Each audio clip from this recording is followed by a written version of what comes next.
Bonjour tout le monde, 6e vidéo du cycle élément, méditation thérapeutique. 6e niveau de conscience, 6e centre psychique, 6e chakra. Pour moi, c'est vraiment la lumière. Donc on est arrivé hier dans l'espace, dans notre univers, avec des étoiles partout. Et là, c'est la rencontre avec votre propre étoile. C'est le soi qui descend là. Alors, pour mémoire, on a vu qu'il y avait le monde de l'animal, le ventre. Et du coup, il y avait une terre, une eau, donc une énergie, et une directive avec le feu du 3e chakra, le feu solaire. Ici, on va voir qu'il y a l'air, donc c'est le monde de l'enfant, l'air, plus léger et contenant l'air, l'espace. Vous avez vu que si je me mettais dans l'espace, on pouvait passer au travers de l'air et libérer l'air, libérer les émotions. Du coup, l'espace, c'est le système énergétique de l'enfant, le cœur de l'enfant, on pourrait dire, qui va libérer la matière de l'enfant qui est l'air. J'espère que vous me suivez.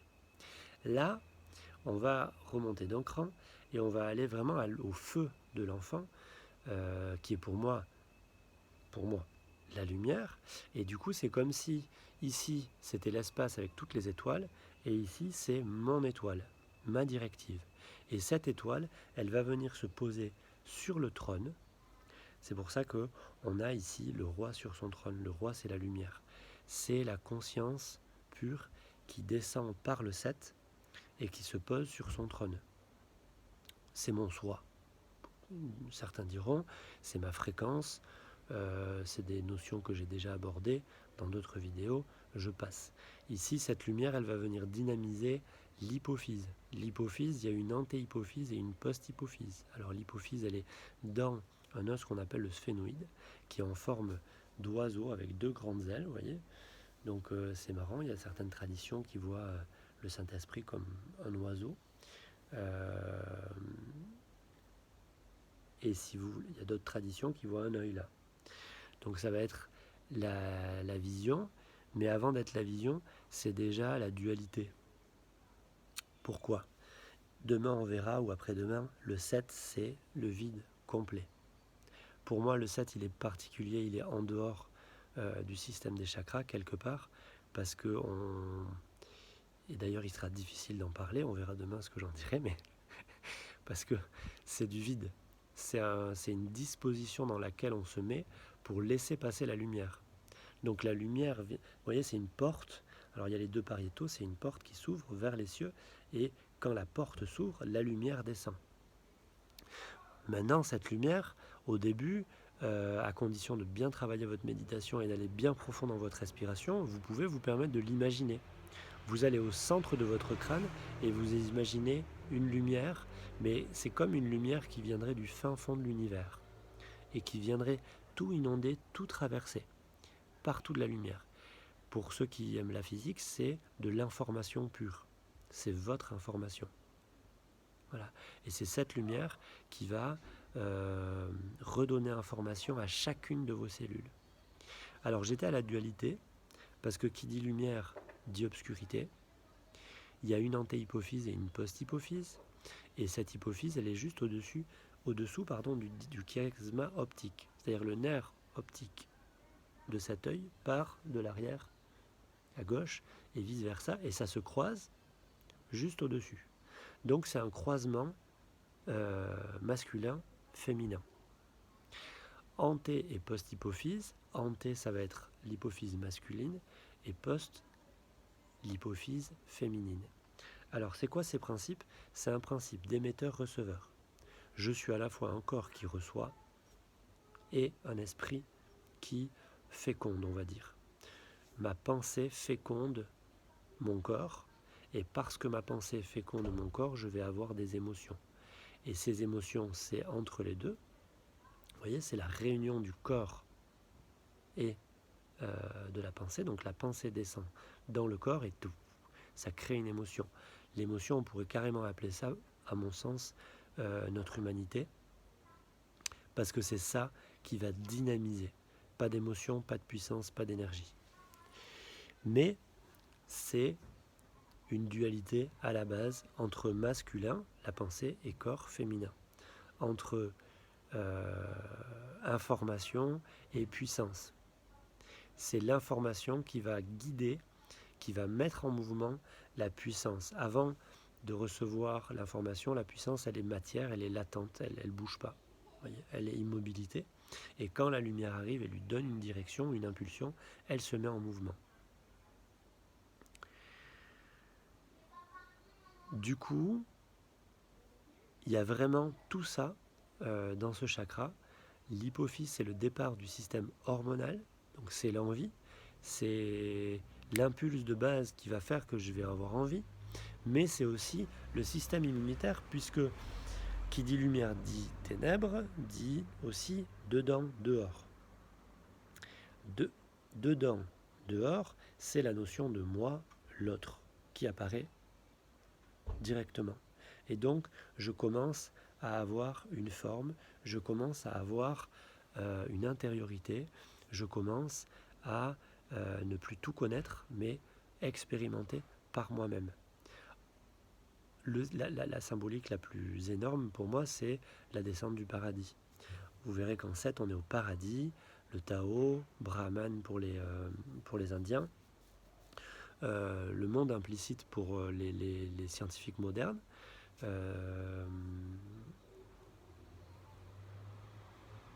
Mais du coup, on verra demain, c'est non défini en haut. Et pour faire l'expérience de vie, il va falloir que je choisisse une part de cet ensemble immense. Et en choisissant une part, donc je ne peux pas tout être. Hein, je ne peux pas tout être.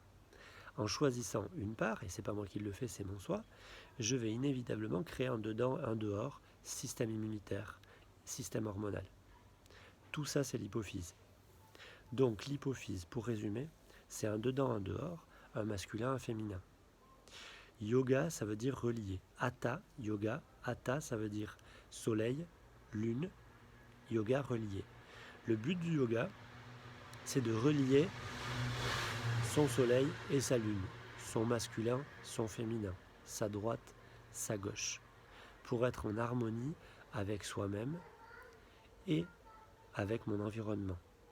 Normalement, si je suis pleinement en harmonie avec moi-même et que j'ai réglé tout en dessous, toutes les mémoires qui m'embêtent, qui me mettent en réaction, normalement, je suis en harmonie avec mon extérieur. J'ai les idées claires. Si j'ai tout réglé, je vois clair, la clairvoyance. J'ai le discernement. Discernement. Donc tout ça, c'est le 6e niveau de conscience. Voir clair, percevoir, voir à l'avance, voir le passé. Il peut être les gens qui travaillent beaucoup, ça m'est arrivé, qui travaillent beaucoup dessus en dénigrant un peu ceux d'en dessous, parce que normalement, si lui est stimulé et va bien, il va irriguer tous les autres. On a dit que chaque niveau supérieur draine les autres, théoriquement. Ce qui m'est arrivé, c'est qu'en travaillant énormément là-dessus, c'est vrai que ça peut devenir un peu blanc-noir. Ça peut devenir un peu, excusez-moi le terme, orthodoxe. On a du discernement, mais pour la vie de tous les jours, pour les rapports avec les gens, ça devient un peu sec, un peu vérité. Et il y a un grand monsieur qui a dit « La vérité sans amour peut devenir une aliénation ». Et j'en ai un peu fait l'expérience à mon niveau, c'est que effectivement, quand tout est clair, limpide, on s'aperçoit que dans le monde, rien n'est limpide. Et forcément, à chaque fois qu'on va avancer, qu'on va faire un pas, et notamment des pas vers l'autre, ça va nous sauter aux yeux que c'est pas clair. Et donc, aujourd'hui, c'est vrai que je reste très accroché, très attaché à cette lumière, à cette clarté, tout en comprenant que mon humanité n'est pas cette clarté. Cette clarté, c'est le guide de mon humanité. Et donc, j'ai fait la paix avec l'imparfait, avec tout même avec le trouble, vous voyez, dans le ventre, eh ben, il faut y aller et il faut prendre plaisir à ce que ça soit trouble et à ce qu'il y ait du tonnerre et des tempêtes. C'est ça, être humain. C'est faire l'expérience aussi des colères, des chagrins, c'est pas la sagesse directe, c'est pas vrai. Ceux qui s'inventent la sagesse directe, ils passent à côté, ils mentent, et souvent ça leur pète à la gueule, excusez-moi d'être grossier, à un moment donné ou à un autre, parce qu'on ne peut pas se mentir longtemps. Donc, il s'agit de faire une alliance entre mon étoile divine, mon influence céleste, ma pureté, mon discernement, la clarté de mon esprit et tout le brouillon qui est en dessous. Vous avez compris que plus on va descendre, plus ça va être brouillon. Hier déjà, on a vu qu'ici c'était clair. L'espace, c'est très clair. L'univers est très clair. Vous voyez, c'est une expansion lente, majestueuse. C'est vraiment très clair, mais là aussi, il peut y avoir des troubles du raisonnement. Dans mon expression, ça peut être, on a vu hier que ça peut être trouble. Le 6 aussi peut être encore trouble. Il n'y aura que dans le 7, c'est notre part du... Excusez-moi, je ne sais pas si vous m'entendez, il y a un hélicoptère qui passe.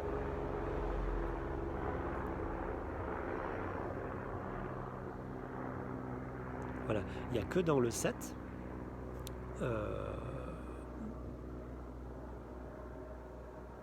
où on ne trouvera pas de dysfonction, de torsion, de défaut.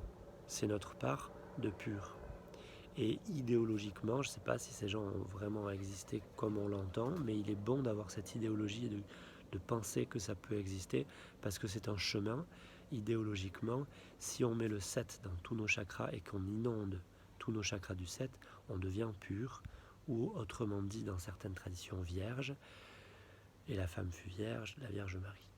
C'est uniquement, c'est pas uniquement ma vision, mais c'est ma vision.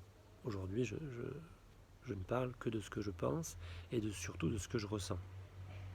Du coup, est-ce que sous l'influence de cette étoile qui descend des cieux, je peux inonder l'ensemble de mon être jusqu'à ma pierre, donc jusqu'à mes chromosomes, jusqu'à mon minéral, en passant par mes os, mes émotions animales, mon air, mes émotions d'enfant, ma raison. Est-ce que je peux tout inonder pour redevenir le plus pur, vierge possible par rapport à ce que je suis à l'origine? Encore une fois, on pourrait, cette lumière, l'appeler l'esprit embryonnaire. C'est l'impulse de base, c'est ma fréquence.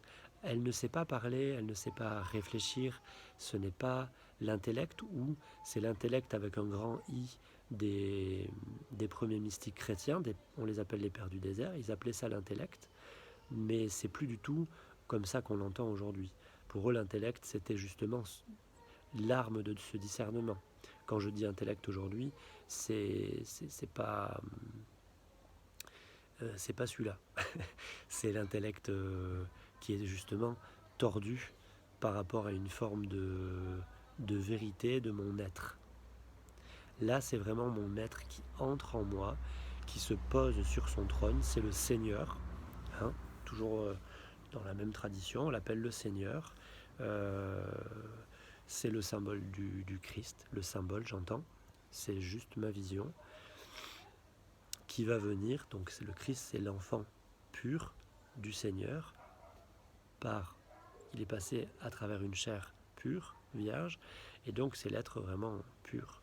C'est le symbole qu'on a tous à l'intérieur de nous, et notre accès à ça, c'est notre lumière. C'est pour ça qu'il vaut mieux dire c'est mon Christ, c'est mon Dieu, c'est mon archétype féminin, ma Vierge Marie, ou c'est mon Shiva, ou c'est mon Brahman, pour d'autres traditions, c'est mon Tao, etc., etc., etc.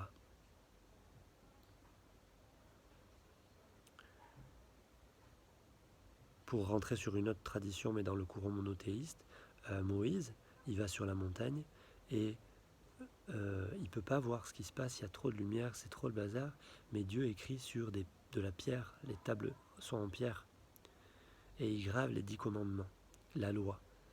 La loi, c'est les lois naturelles.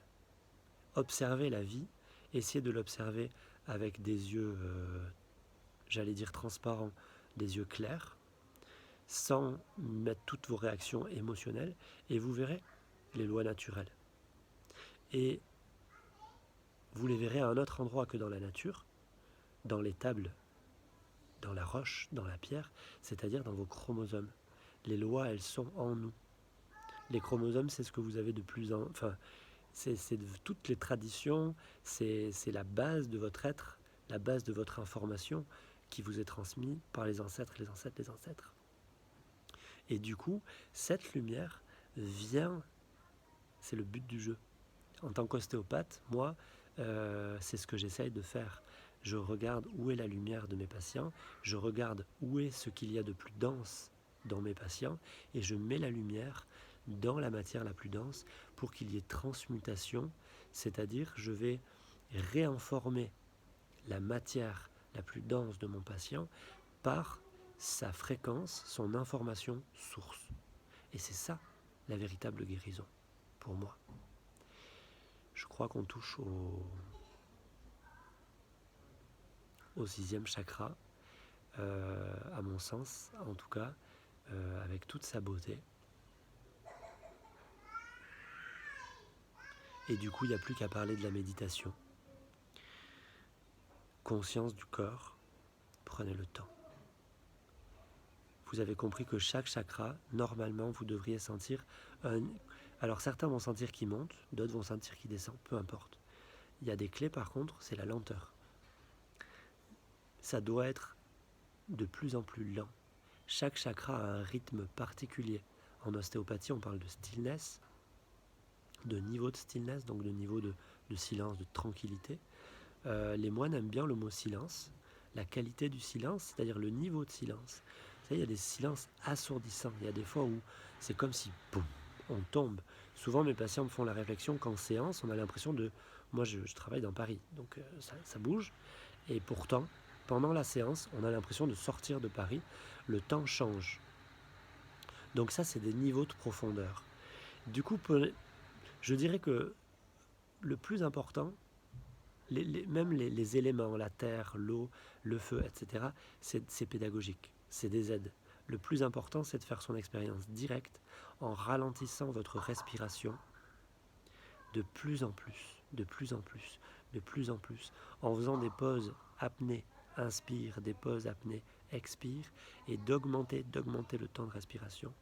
Et inévitablement, si vous allongez votre respiration, vous allez tomber dans ces états modifiés de conscience, et vous verrez peut-être votre lumière que vous expérimenterez peut-être pas comme moi en tant que lumière, peut-être que vous verrez une colombe, ou peut-être que vous verrez une étoile de David, ou peut-être que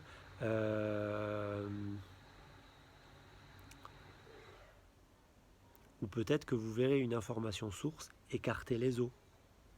Les eaux, vous voyez, Moïse, le peuple juif, quand il est libéré par la lumière de l'Égypte, Égypte c'est égo, ça veut dire volonté. Quand on est libéré de notre propre volonté, et vous serez libéré par la lenteur, par la respiration, il y a un moment où le système de volonté égotique lâche, la dualité lâche, et le système s'ouvre. Et là, vous pouvez voir que notre système étant central, eh ben, il va s'ouvrir par l'intérieur, et on a cette impression que la mer s'ouvre. Moi, je l'ai déjà vécu. Et donc, je me suis dit, mince, les textes parlent de ça, d'une expérience vécue en méditation, certes très profonde, mais d'une expérience vécue. C'est une lecture allégorique, c'est pas moi qui l'ai inventé. Aujourd'hui, je vais juste te dire que c'est mon point de vue, mais c'est des choses que j'ai trouvées aussi a posteriori chez les mystiques chrétiens, toujours les mêmes, les premiers chrétiens, et chez les kabbalistes aussi. Mais peu importe, c'est des choses qu'on doit vivre. Et donc, cette lumière, peut-être que vous la verrez, vous, différemment, et je dirais, la question qu'il ne faut pas se poser, c'est est-ce que c'est elle? Est-ce que je suis sûr que c'est elle? On s'en fiche. C'est celle-là qui apparaîtra, c'est le niveau que vous aurez à un instant T. Si vous pratiquez, vous irez de plus en plus profondément, et de plus en plus profondément, cette lumière, elle va gagner en intensité. Donc moi, je suis même plus contre. À une époque, j'étais contre. Je suis plus du tout contre l'imagination, parce que l'imagination de cette lumière, elle peut guider votre processus de transformation. À une condition, c'est que vous ne preniez pas votre imagination pour de la réalité. La vraie et grande lumière vous sera donnée un jour ou pas, mais elle est donnée. C'est-à-dire qu'on est pleinement ouvert, on verra demain, et la lumière apparaît malgré nous, au travers de nous. Si j'utilise mon processus d'imagination, ce n'est pas mauvais. Simplement, il faut savoir que j'utilise mon processus d'imagination. L'imagination, je lui rends ses lettres de noblesse. Excusez-moi, la vidéo commence à être longue. Mais parce que ça va développer aussi le frontal, cette lumière. Le frontal, c'est le futur, c'est l'imagination. L'imagination, c'est le pouvoir créateur de l'homme. Dieu, c'est en imaginant qu'il crée. Il a donné un petit bout à l'homme. C'est en imaginant mon futur, en imaginant ce que j'aimerais, que je vais créer. Quand je médite, souvent, ou quand je fais mon yoga méditation, la première phase, c'est toujours traiter, ça fait mal à droite, ça fait mal à gauche, il y a des émotions qui reviennent à droite, à gauche, ça libère. Au bout d'un moment, je fais mon pranayama, ça se réaxe, et au bout d'un moment, j'accède à la méditation, et dans la méditation, finalement, c'est là que me viennent toutes ces idées. Et là, vous voyez, c'est comme si ça venait d'en haut et devant, et que ça infusait ici, et je vous parle, je ne sais plus trop, qu'est-ce que je vous dis. Ça, c'est un acte créateur à partir de mon soi. Donc, il faut faire la paix avec l'imagination à une condition, c'est que l'imagination, je sais que je suis en train d'imaginer. Et l'idée, ça serait de faire un couple, mon imagination, ma création, mon jeu, mon masculin, et mon féminin, qu'est-ce que je reçois du divin, de la nature. C'est là, c'est pile... Vous voyez, ça me fait penser au couple action, activité, passivité. Pour être pile au bon endroit, il faut être actif et passif en même temps. Les Chinois ils disent qu'il faut se hâter lentement. Je crois que ça parle un peu de ça. Il faut avoir un effort en lâcher prise. Il faut proposer et proposer au système. Je propose ma posture, je fais une posture de yoga, je propose quelque chose, mais il faut laisser un certain degré de « ok, ma posture elle est ce qu'elle est aujourd'hui ». Je l'accepte et je reçois ma posture. Je vais imaginer quelque chose et en même temps, dans mon imagination, je vais laisser une porte ouverte à qu'est-ce qui se passe réellement, comment ça réagit. Est-ce que mon imagination, finalement, c'est pas un signal que je lance et je vois comment ça va réagir sur la vie et voir si c'était juste ou c'était pas juste. Je vais imaginer quelque chose, je vais mettre en pratique et tout s'écroule dans ma vie. Je pense que mon imagination, je l'ai mal calibrée, ça ne matche pas. Ou en tout cas, c'est inutile. Voire pire, ça engendre du négatif. Maintenant, je vais changer mon imagination, je vais m'appuyer sur un autre faisceau, une autre vision, et là, je vais voir que tiens, quand je m'appuie sur cette vision, ça marche. Mes patients guérissent mieux, ma femme est mieux, mes enfants sont mieux. Ça match. Vous voyez, je propose et je vois ce que la vie me renvoie. Tout ça, c'est le 6e chakra. Maintenant, la méditation, je suis désolé. Un peu comme au feu du ventre, et bien là, vous voyez la transmutation de l'air par l'espace, c'est une matière qui rentre dans une autre matière. J'ai un maître à moi qui dit ça perspire au travers, comme un sachet de thé, mais que le thé se dilue lui aussi. Là, c'est un peu différent. Vous allez imaginer votre étoile dans l'espace. Alors je répète, conscience du corps, respiration. La respiration, vous la ralentissez, et vous venez vous poser comme si vous étiez soit à genoux, comme en prière, soit en posture des yogis, là, en lotus, comme vous voulez, comme vous êtes le plus à l'aise. Moi, j'aime bien les deux. J'aime bien la posture de la prière sur les genoux, parce que pour moi, c'est une révérence. Et j'ai facilité à prier et à voir tout ce que je ne suis pas et à faire révérence à quelque chose de beaucoup plus grand que moi. Et dans la posture du lotus, que je fais très mal, mais je mets un coussin et ça passe.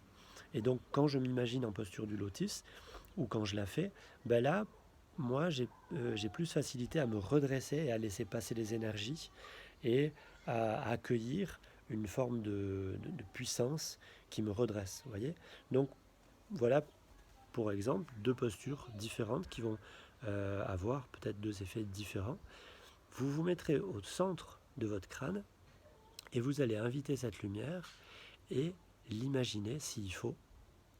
Cette lumière, c'est votre conscience pure, avant d'être définie. Elle n'est pas vos habits, elle n'est pas votre peau, elle n'est pas votre corps, elle n'est pas encore née et elle infuse en permanence. C'est l'information source, c'est ce qui a toujours été là dans votre vie. Imaginez tout votre passé à cet endroit-là, vous êtes né avec. Dès que le spermatozoïde de papa est rentré dans l'ovule de maman, l'étincelle était là. Elle a toujours été là et elle sera toujours là. C'est une sensation exquise. Vous avez changé de pensée, vous avez changé de personnalité dans votre vie, vous avez changé de corps, les hommes ont changé de voix, les femmes ont changé de poitrine. Tout a changé. Votre environnement a changé, tout a changé, mais ça a toujours été là. Quelque part, quand vous dites « moi, je », si vous aviez une image sacrée du moi, ben ça serait ça. Et non pas moi mon métier, moi mon physique, moi mes pensées, moi ma voiture, moi mon argent. Non, pas du tout. Au plus profond de vous, c'est ce qu'on appelle votre soi. Cette étincelle, cette lumière, elle est là. C'est elle qui produit la pensée. Elle est ce petit allumage, cette petite étincelle qui produit la pensée. Elle vient avant tout le reste. Vous restez avec ça, vous trouvez votre étoile dans l'espace en perpétuelle expansion et vous allez imaginer que cette étoile va se reconnecter à toutes les étoiles, à toute la matière, la substance de l'espace. Vous allez passer du temps avec ça et une fois que vous aurez fait ça, donc tout va s'illuminer petit à petit. Une fois que tout est illuminé, vous allez réintégrer la planète Terre, donc votre corps, avec son atmosphère, son feu solaire, son métabolisme, son eau, sa terre et sa pierre. Et vous allez imaginer que cette lumière va passer au travers de tout et réinformer tout jusqu'à dans la pierre pour que la pierre devienne poussière d'étoiles.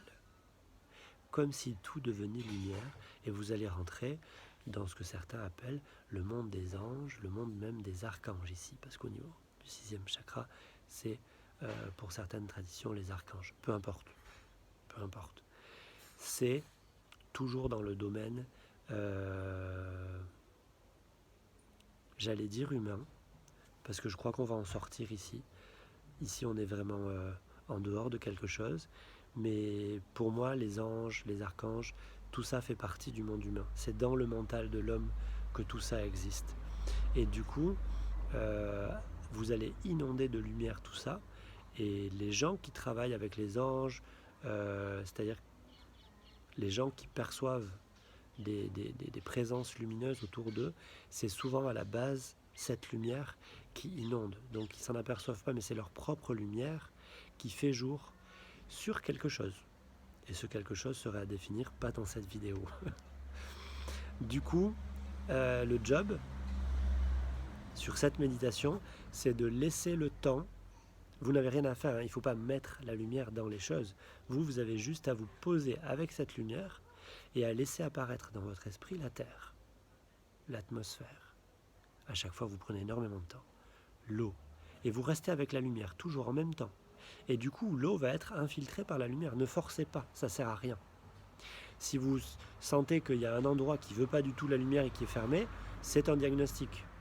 Peut-être vous le sentirez même dans un endroit de votre corps. Tiens, au niveau de ma hanche, au niveau de la terre. Donc vous avez un diagnostic dans votre corps, au niveau de ma hanche. Vous avez un diagnostic au niveau du niveau d'existence de votre hanche, dans la terre de ma hanche. il n'y a pas de lumière, là c'est sombre.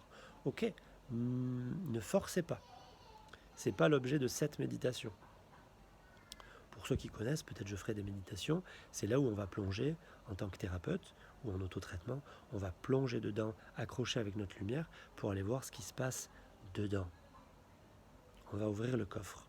Il y a souvent un enfant qui est là, qui souffre, il y a souvent une histoire, une mémoire qu'on a peut-être oubliée et qui avait besoin, c'est une part de nous en fait, qui a besoin d'être repris en charge par la lumière parce qu'elle en a été coupée. Et du coup, grâce à notre présence, on prend la lumière et on va lui offrir. On fait acte de présence et d'attention à une part de nous-mêmes, donc on la réintègre dans le schéma global, ce qui lui permet de guérir. C'est ça la guérison.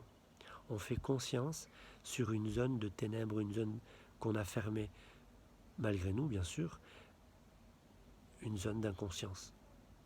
On fait conscience dessus, on fait présence. C'est un acte d'amour. Pas d'amour gna gna gna. Un grand monsieur dit les bisounours. Non, non, l'amour, c'est juste cette présence. Yoga, cette reliance, ce fait de permettre à ma part la plus haute de descendre dans ma part la plus basse. Et quand je dis bas, c'est pas du tout négatif. C'est ma part d'humanité.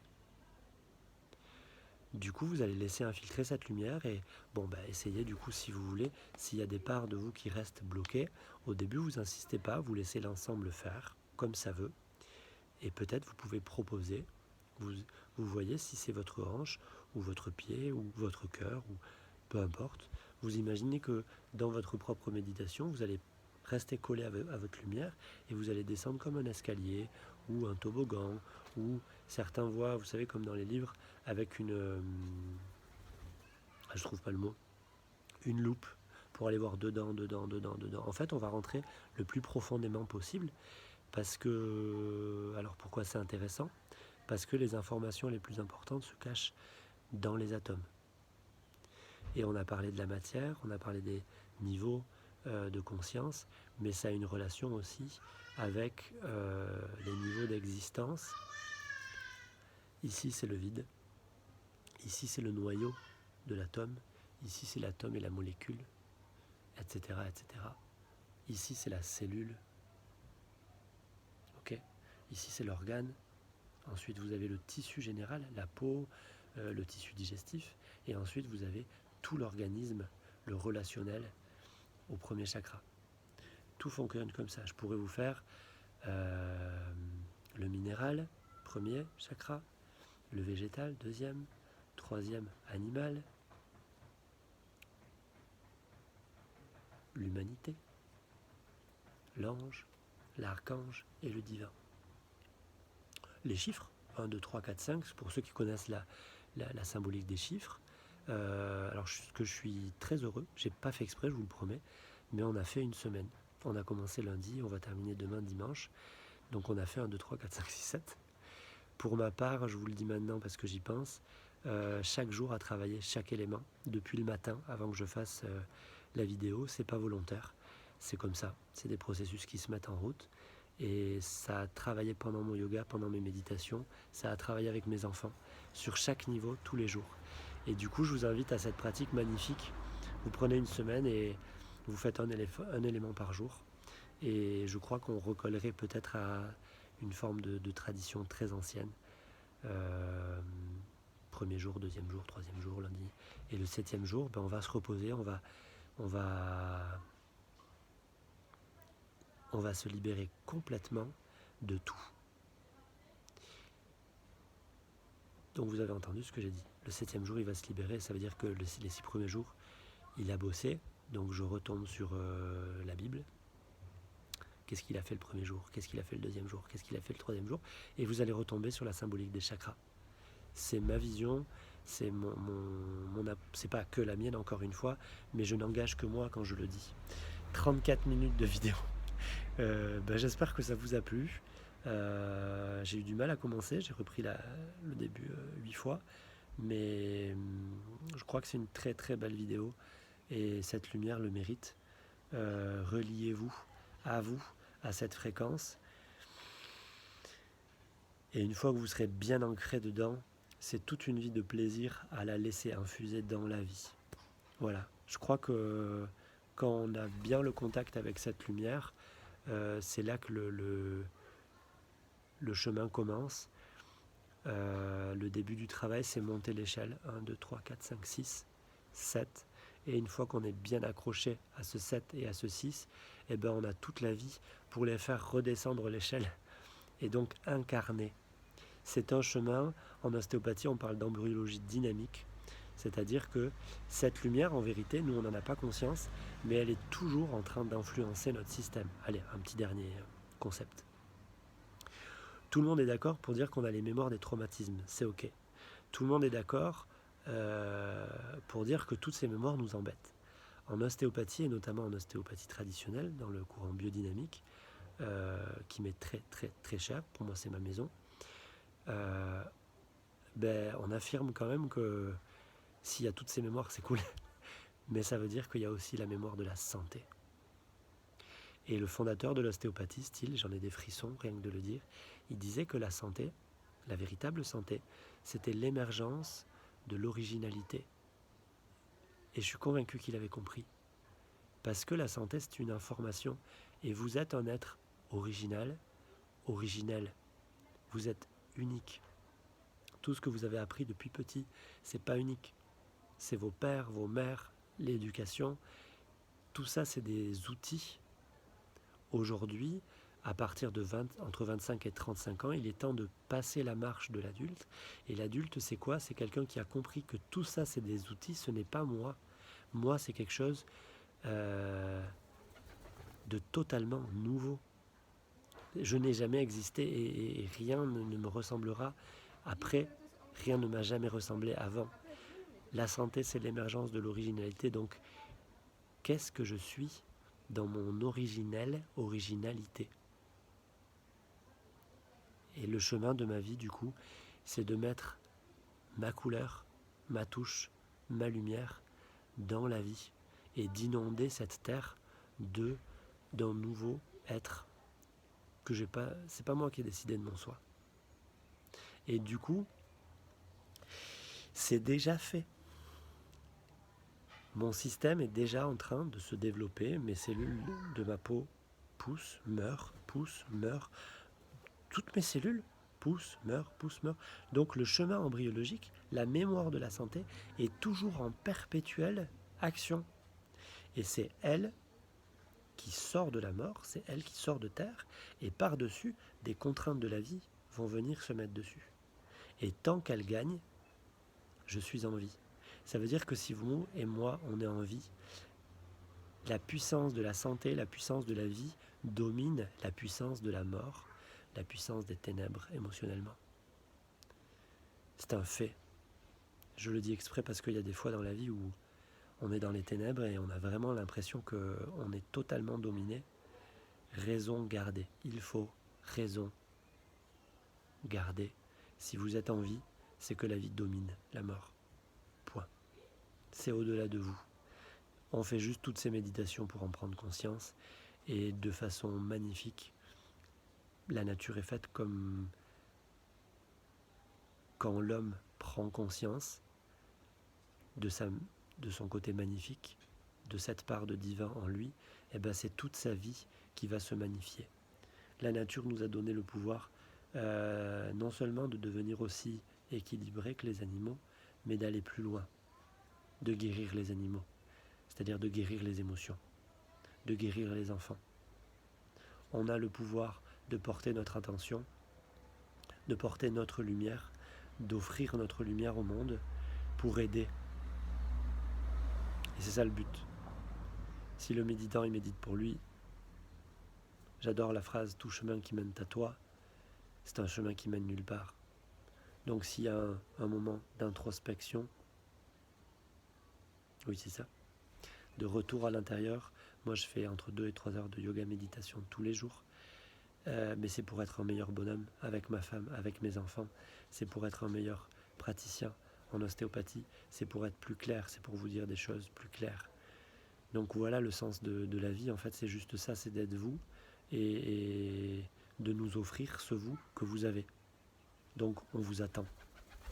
On vous attend vous, pas votre boulot, enfin, par l'intermédiaire de votre boulot, par l'intermédiaire de votre savoir-faire, mais c'est juste des outils. C'est vous qu'on attend.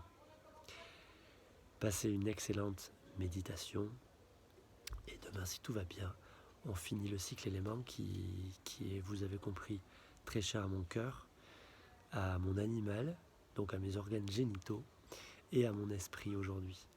Allez, amusez-vous de vous, amusez-vous de vous, amusez-vous de vous.